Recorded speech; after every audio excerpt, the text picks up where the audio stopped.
आप यदि ध्वज को देखें, किसी झंडे को देखें, तो उस ध्वज में चमकता क्या है? ध्वज में ध्वज चमकता है और ऊपर का शिखर का जो डंडा होता है वो चमकता है। लेकिन वो डंडा जिस धरा पर गड़ा होता है उस धरा पर लोगों के जूते ही पड़ते हैं महाराज, उस धरा पर किसी का ध्यान नहीं रहता। वैसे ही सबसे मुख्य कार्य श्रीमद् भागवत महापुराण का कहाँ हुआ? सरस्वती नदी के तट पर। हाँ, लेखन कार्य वो नहीं होता तो ना हम होते आज यहाँ, ना आप सब होते महाराज। तो यद्यपि माता सरस्वती नदी के तट पर मुख्य कार्य हुआ है, क्या कार्य हुआ है? माँ सरस्वती नदी के तट पर लेखन कार्य हुआ है।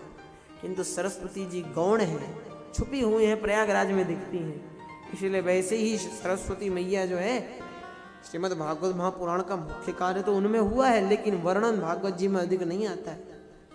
वर्णन आएगा या तो जमुना जी का या गंगा जी का, दोनों का प्राकट्य बताया गया है, लेकिन सरस्वती नदी का क्या कहना है इनका कुछ नहीं पता हमारा। यहाँ एक बात और विद्वजन कहते हैं कि सरस्वती नदी का ज्ञान क्यों नहीं है कि सरस्वती हर किसी की जिह्वा पर नहीं आती। सरस्वती की कृपा यदि सब पर होने लगती तो कहीं लक्ष्मीपति सबसे बड़े सरस्वतीवती होते। लक्ष्मी और सरस्वती एक दूसरे की बहन है, लेकिन जिसके पास लक्ष्मी है उसके पास सरस्वती हो ये जरूरी नहीं, किंतु जिसके पास सरस्वती है उसके पास लक्ष्मी तो सदैव ही होगी। महाराज प्रेम से बोलिए राधे राधे। आजकल छोटे छोटे बालक बड़ी बड़ी धन संपत्ति के मालिक बन जाते हैं। नीति संग्रहकार कहते हैं, यौवनम धन संपत्ति प्रभुत्वम अविवेकिता एकैकमप्य नर्थाय किमु यत्र चतुष्टयम्। यौवनम युवावस्था, धन संपत्ति, प्रभुत्व, प्रभुत्व मतलब अपना निर्देश होना, नौकर चाकर रखना, और अविवेकता एकैकमप्यनर्थाय किमु यत्र चतुष्टयम्। इनमें से एक ही पर्याप्त है अनर्थ करने के लिए, और जहां ये चारों हो वहां तो कहना ही क्या माना है। तभी आजकल के जो युवक हैं जिन्हें वास्तविकता में भागवत जी महाराज को, भागवत जी को श्रवण करना है चाहिए, वे तो भैया मौज मस्ती करते फिरते हैं और उनके माता पिता बेचारे यहाँ आकर टाइम पास करते हैं।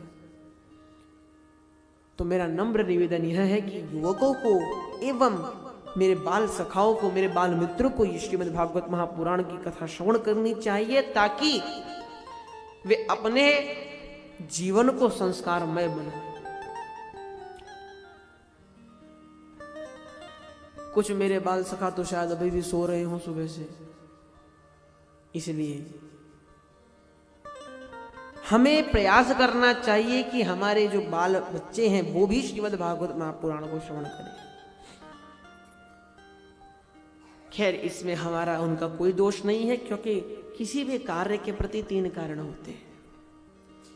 एक, इदमुदिष्ट साधनम इष्ट साधनत्व प्रकार ज्ञान, इदमत कृति साध्यम कृति साध्यत्व प्रकार ज्ञान, इदम बलवद निष्ठानुबंधी बलवद निष्ठानुबंधित्व प्रकार ज्ञान।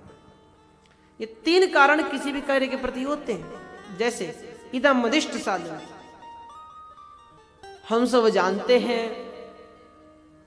कि हमें जो है धन की आवश्यकता है और सबसे ज्यादा धन सोने से प्राप्त होगा। तो सोने को प्राप्त करने के लिए क्या किया जाए? सोने के लिए हमें सोना प्राप्त करना पड़ेगा। तो इदमदिष्ट साधन, हम जानते हैं स्वर्ण हमारे जो है इष्ट साधन है। फिर इदमत कृति साध्यम कृति साध्यत्व प्रकार ज्ञान। अब जैसे सबसे अधिक स्वर्ण सुमेरु पर्वत पर है, पूरा सोने का पहाड़ है। अब जिसे सोना चाहिए सुमेरु पर्वत पर चले जाओ, खोदो और ले आओ सोना। किंतु सुमेरु पर्वत पर जाना संभव नहीं है हमारा। इधर मत कृति साध्यम, ये कृति साध्यत्व तो नहीं है, हम कर नहीं सकते। इष्ट साधन तो है, स्वर्ण तो सबको चाहिए, जाना भी हम सब चाहेंगे, लेकिन कृति साध्यत्व उस समय नहीं है। हम वो कर ही ले भैया। लोग छोटे छोटे पर्वत छोड़ो महाराज, घर के निचले माले से ऊपर के माले पर जाना हो तो लोगों की सांस भूल जाती है, पर्वत कहां चढ़ेंगे भैया। तो कृति साध्य नहीं है। और इदम बलवद निष्ठान अनुबंधी, और कुछ कार्य ऐसे होते हैं जो हम कर भी सकते हैं, करने की इच्छा भी है लेकिन हो नहीं पाते। वैसे ही हम सब यहाँ आकर बैठे हैं भगवान की अति कृपा, क्योंकि हम जानते हैं भागवत जी को श्रवण करने से महापातक नष्ट होंगे, इष्ट साधन है। श्रवण भी हम कर सकते, करना क्या भैया, पीछे कुर्सियां भी हैं, सोफे भी हैं, गद्दे भी हैं, जैसे बैठना हो वैसे बैठो और आराम से कथा श्रवण करो। बस जो तीसरा कारण है भगवत कृपा से ही होता है, बलवद निष्ठान अनुपंथी। हम कथा में आए, बहुत श्रद्धा भी हमारे हृदय में है, भाव भी हमारे हृदय में है, भक्ति भी हमारे हृदय में है, आकर बैठ भी गए। बैठे बैठे कथा श्रवण कर रहे थे, गा रहे थे जय जय राधा रमण हरि बोल, इतने में फोन आ गया हमारा, बज गया फोन, सुई भागना पड़ गया। और कब आए, तो जब भगवान की आरती चल रही थी। प्रेम से बोलिए राधे राधे। तो ये कारण कब सिद्ध होगा, ये तभी सिद्ध होगा जब हम पर भगवान की अति विशेष कृपा होगी। हम और आप नित्य प्रतिदिन भगवान के साथ ही रहते हैं लेकिन समझते नहीं है। आज हर किसी की जेब में श्याम संग जरूर होगा भैया, है श्याम संग, सबके पास उसका मोबाइल है भैया, या तो श्याम संग का मोबाइल है, नहीं तो माई का मोबाइल है भैया। लेकिन सच बताएं, ये मोबाइल नामक वस्तु ने व्यक्ति को बर्बाद कर दिया है। तो उन सब का प्रयोग न करते हुए, भगवत कृपा प्राप्त करते हुए हम यहाँ आए हैं, हरि चर्चा को श्रवण कर रहे हैं। ये प्रभु की हम पर अति विशेष कृपा है। और प्रभु की चर्चा श्रवण करने के साथ साथ विद्वत समाज के दर्शन कर रहे हैं, भगवान की पावन दिव्य छटा के दर्शन कर रहे हैं। ये भगवान की अलौकिक कृपा हम पर है। आइए बिना समय व्यर्थ करते हुए प्रभु का नाम ले एवं श्रीमद् भागवत महापुराण के महात्म्य में प्रवेश करें। प्रेम से बोलिए जय जय श्री राधे। कस्तूरी तिलकम ललाट पटले वक्षस्थले कौस्तुभम नासाग्रे वरमौक्तिकं करतले वेणुकरे कंकणम्।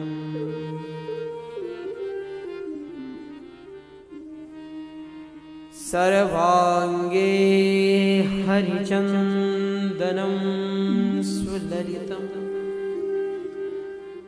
कंठे च मुक्तावली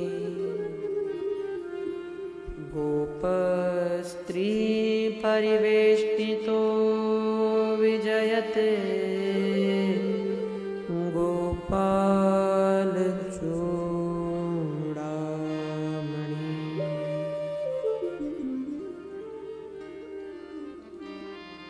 अस्ति स्वस्तरुणी कराग्रविगलत् कलपप्रसूनाप्लुतम् वस्तु प्रस्तुतवेणुनादलहरी निर्वाणनिर्व्याकुलम्।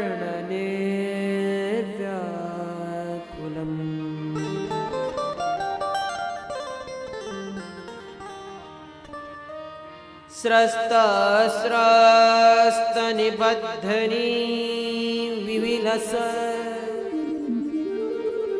गोपीसहस्रावृतम् हस्तन्यस्तनतापवर्गमखिलो दारं किशोराकृति। श्रीमद् भागवत महापुराण के मूल पुस्तक में सर्वप्रथम भगवान के स्वरूप का वर्णन किया गया। भगवान का स्वरूप कैसा है? तो कस्तूरी तिलकम ललाट पटले, भगवान ने अपने ललाट पर कस्तूरी तिलक को, हाँ, केसर युक्त चंदन के तिलक को धारण किया है। और क्या है? तो वक्षस्थले कौस्तुभम, भगवान के वक्षस्थल पर कौस्तुभ मणि है। नासाग्रे वरमौक्तिकं करतले वेणुः करे कंकणम्। नासाग्रे वरमौक्तिकं, हाँ, करतले वेणुः करे कंकणम्। भगवान के स्वरूप का वर्णन करते हैं। भगवान ने मस्तक पर कस्तूरी तिलक को धारण किया, वक्षस्थल पर कौस्तुभ मणि को धारण किया। नासाग्रे वरमौक्तिकम, एक सुंदर से मोती का जो है नक का आभूषण धारण किया।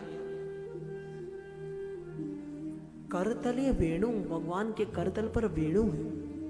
और करे कंकणम,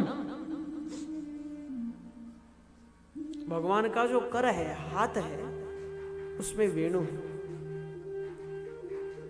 सर्वांगे हरिचंदनम सुललितम कंठे च मुक्तावली गोपस्त्री परिवेष्टितो विजयते गोपाल चूड़ामणि।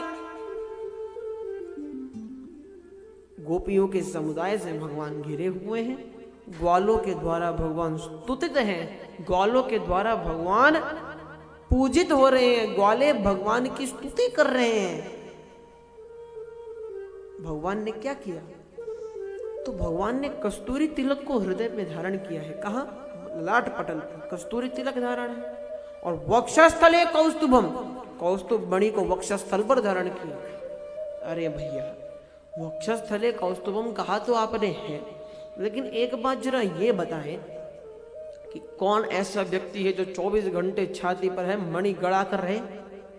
कभी तो माला निकालती होंगी। अच्छा, अगर माला निकाल के रख देते हैं या माला हिलती डुलती भी है, तो वक्षस्थल पर कौस्तुभ मणि है, ऐसा क्यों कहा? तो वक्षस्थले अर्थात हृदये, कौस्तुभम अर्थात कौस्तुभ मणि इव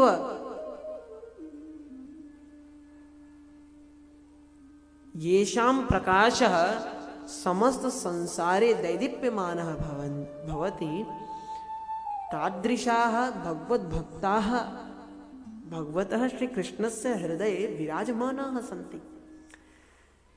कस्तूरी तिलकम ललाट पटले, कस्तूरी तिलक को माथे पर धारण किया। वक्षस्थल पर कौस्तुभ मणि धारण नहीं करी, तो क्या धारण किया? वक्षस्थले अर्थात वक्षस्थल पर, वक्षस्थल का तात्पर्य यहां पर हृदय से है।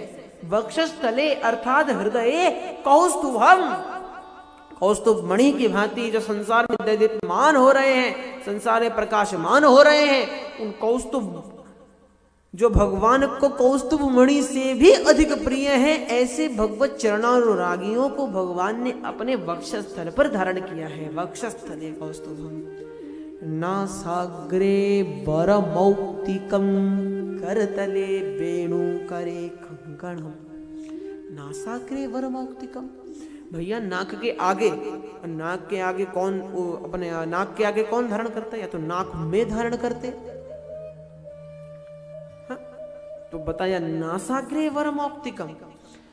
कोई चीज हमारी नाक के ऊपर आकर बैठ जाए या मक्खी मच्छर आकर बैठ जाए तो कहीं ध्यान ना जाए, नाक पर ध्यान जरूर जाता है महाराज। तो भगवान ने क्या किया?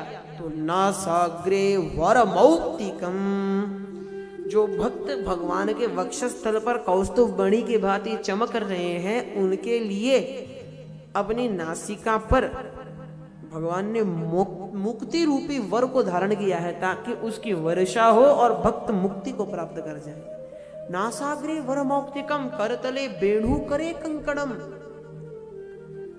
और भगवान ने जो है सर्वांगे हरिचंदनम, भगवान ने चंदन को धारण किया है महाराज।